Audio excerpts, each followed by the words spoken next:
Investing can be incredibly challenging and intimidating, but if you're equipped with the right set of knowledge and skills, I think investing can also be a lot of fun. And so in today's video, I want to go through the 5 steps you need to know in order to properly manage your portfolio as a beginner. Jumping into the 5 steps so you can have an overview of what we're going to cover today, the first step is to examine your personal situation and psychology.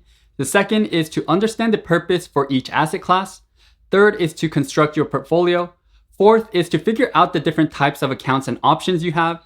And fifth and lastly is to rebalance periodically. 3 really quick things before we get started though. First, if you're interested in investing and want to get stock, crypto, and macroeconomic news in your inbox every weekday, feel free to check out the Rare Liquid Investing newsletter in the description below. Second, please remember that I am not a financial advisor. And third, shout out to our sponsor for today's video, Alto IRA, for helping make this video possible. All right, with that said, let's go into step number 1, which is examining your personal situation and psychology. Every single investor is unique and in their own circumstance, but all investors do have to think about 3 things, which are their ideal rate of returns, their time horizon, and their risk tolerance. Starting with the first one, your ideal rate of return can be a little bit tricky because you're not exactly sure what's going to happen in the future, but you can look at historicals in order to determine what kind of return you're looking for. For example, stocks typically return anywhere from 8 to 10% if you invest in the US, and then bonds something like a few percent per year. This actually leads to the second important factor, which is risk tolerance. And so obviously the higher your potential gains, the higher risk you take on,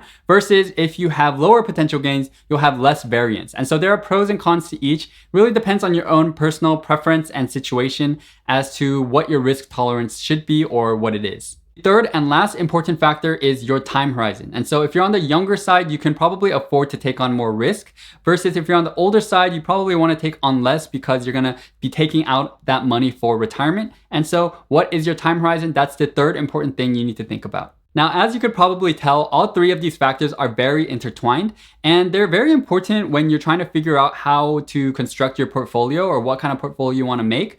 All these 3 factors will come into consideration. And when it comes to figuring out your ideal rate of return or your risk tolerance, because obviously your time horizon is just whatever, your age is and when you plan to retire, that's kind of easy to figure out, but your ideal rate of return and your risk tolerance are a little bit more kind of up in the air and for you to decide, right? And I think the best way for you to figure those things out is for you to just start investing yourself or look at your previous track record if you're already investing and kind of figure out, what are you more comfortable with? Are you okay with seeing these huge drawdowns in your account in order to get those, higher gains? Or are you someone who prefers to just have a lot less variance and have a much more stable kind of portfolio? That's how you really want to determine.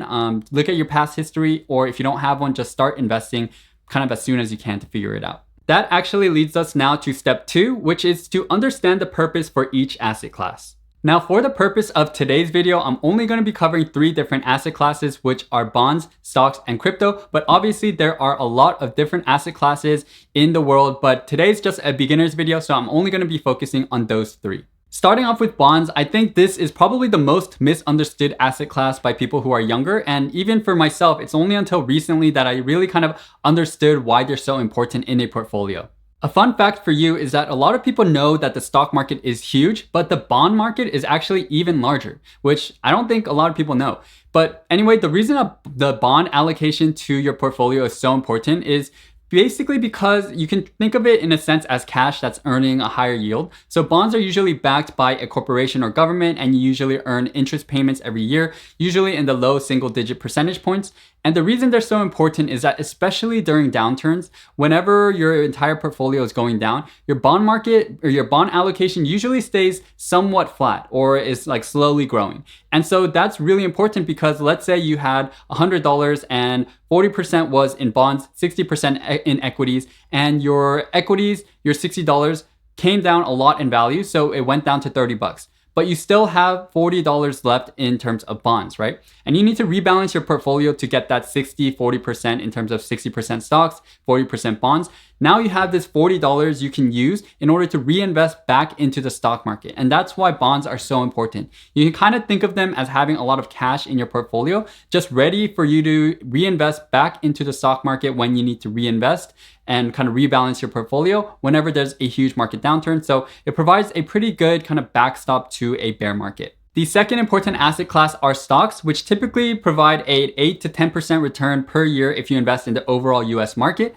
And the reason that stocks are so important is that they're kind of more of a higher risk, higher return type of asset class, which can really provide a lot of value for you as an investor in the long haul. I would consider your stock allocation to be the most important part of your overall portfolio because there's just so much variance when it comes to stocks.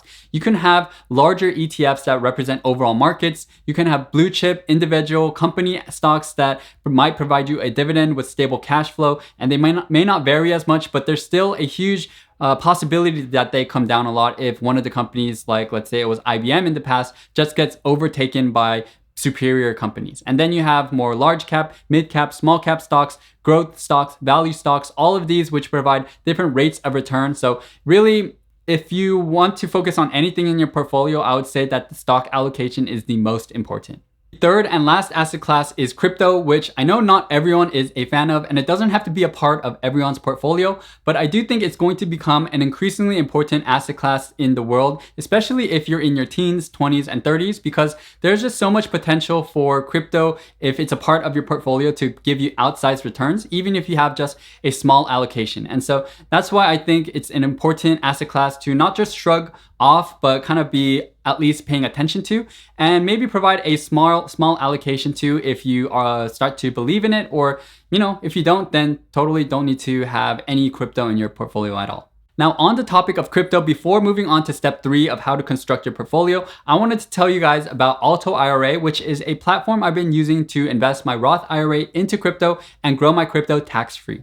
If you've never heard of IRAs, they're really powerful retirement accounts that I think everyone should have. And Alto IRA is one of the few platforms that allow you to invest your IRA into crypto, and they're backed by the security of Coinbase, so you know that your money is safe. Jumping into my account on the platform, you can see they have a nice and clean dashboard with all the different assets I'm holding. And for my Roth IRA, I like to invest into these safer crypto assets given this is a retirement account. And so when you click trade here, you can then buy assets like Bitcoin, Ethereum, and most of the ones that are listed on Coinbase. All you have to do is enter the asset and your preferred price, and then boom, you're ready to grow your crypto investments tax-free. There are $0 in setup fees, and you can get started investing with as little as $10. And so if you're interested, feel free to use my link down in the description below. You'll get $50 for free if you use that link. So feel free to check out Alto IRA if you're interested. Let's now move on to step 3, which is constructing your portfolio. I've created a loose guideline here for how much to allocate to each asset class based on your risk tolerance, but there's a ton of variety even within each portfolio type. For example, and going into each of these one by one, in a conservative portfolio, not only can you avoid risk by putting 60% of your assets into bonds and cash, but you can also invest only in a variety of diversified ETFs. For moderately conservative, this is known as the 60-40 portfolio, which is a very common and traditional portfolio breakdown, but I don't think that a lot of people in their 20s and 30s really have this portfolio exactly. But it basically allows you to have a majority amount of equities exposure, but also with a meaningful amount of bond exposure, which allows you, as we discussed before in the video, to have the capital during downturns to reinvest into equities. These days, a more moderate portfolio includes a 25% exposure to bonds to have some safety, 70% exposure to equities, and 5% exposure to crypto, with most of it allocated to Bitcoin and Ethereum. When we get to the aggressive portfolios, you can see something as little as 10% into bonds, 80% into stocks, and 10% into crypto, with much more individual stock picking, riskier ETFs, and much more crypto allocation into altcoins. Lastly, we have very aggressive portfolios where you have 0% in bonds and 80% into stocks and 20% into crypto. Or if you don't believe in crypto at all, then you might just have 100% into stocks. Or if you're a huge crypto believer, you might actually have something like 50 to 100% in crypto, which I have seen amongst my friends. For me personally, I'm aiming to have my portfolio to be more so in this moderate range, but alter it slightly to be something like 20% bonds, 70% equities, and 10% crypto. Let's next talk about step number 4, which is figuring out your different types of accounts. There are really two main types of accounts, which are tax advantage accounts, and then there are your self-directed accounts. Going into the first one, your tax advantage accounts are things like your Roth IRA, 401k, HSA, and these are different kind of vehicles where you can invest into your money either pre-tax or post-tax that allows you to have different kinds of tax advantages. They're very, very important for you to know as an overall investor. Those are actually beyond the scope of today's video, so I won't go into the differences for each one, but let me know down in the comments below if you have any questions. I'll be happy to answer them.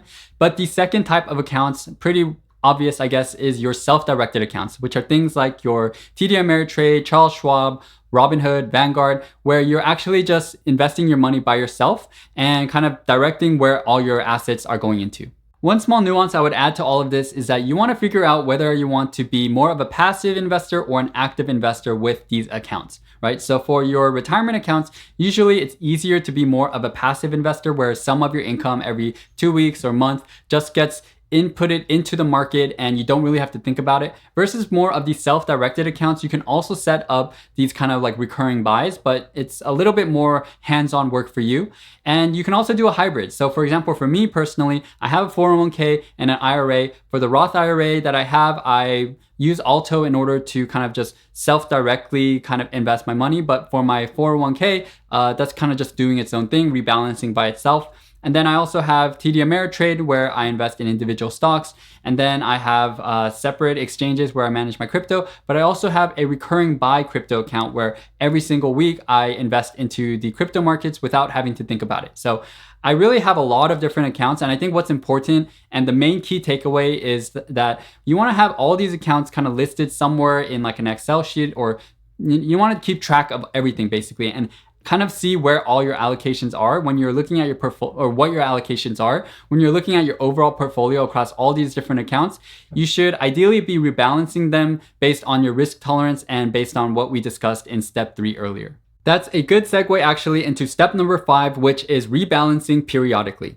Now, when it comes to rebalancing, it really depends on how much time you have as an investor, because there are people who rebalance every week or month. There's also kind of more often people who rebalance every quarter, every 6 months, and every year, right? So it really depends on how much time you have. In addition, I think there's another layer to rebalancing that's important to note, which is that in the short run, you want to be rebalancing based on how your asset allocations are changing. But in the long run, you want to be rebalancing more towards a more conservative and less risky portfolio, just because you're eventually going to start retiring, taking money out of these accounts, and you want your account to not be so volatile in the future, right? So when you're younger, this kind of goes back into what we started off this whole conversation with, which is you want to have, when you have a longer time horizon, you can afford to have higher risk tolerance and have a higher ideal rate of return. Over time, as you get older, you want to decrease that risk and have a lower rate of return, but you'll preserve that capital more safely. The last note I have about rebalancing and also just kind of investing in general is that you should pay attention to what your mindset is when you're investing, right? So if you feel like investing is draining your energy, rebalancing every quarter is kind of stressing you out, then you don't probably want to be spending a lot of time investing, right? You want to focus on what makes you happy in life. And so you want to be investing more with like robo-advisors or recurring buys that just takes money out of your paycheck, automatically invest for you.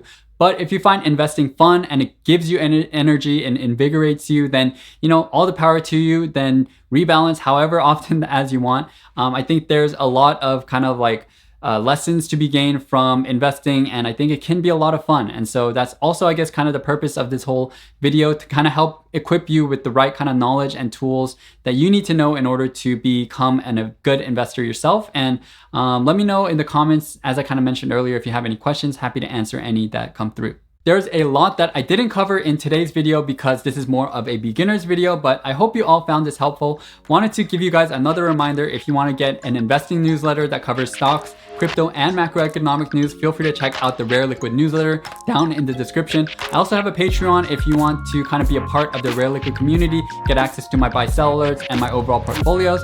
And lastly, wanted to give you a reminder about Alto IRA, our sponsor for today's video. If you want to invest and grow your crypto tax-free, feel free to check them out using my links down in the description. With that said, thank you all so much for watching. Hope to catch you all in the next video. Thanks so much and peace out.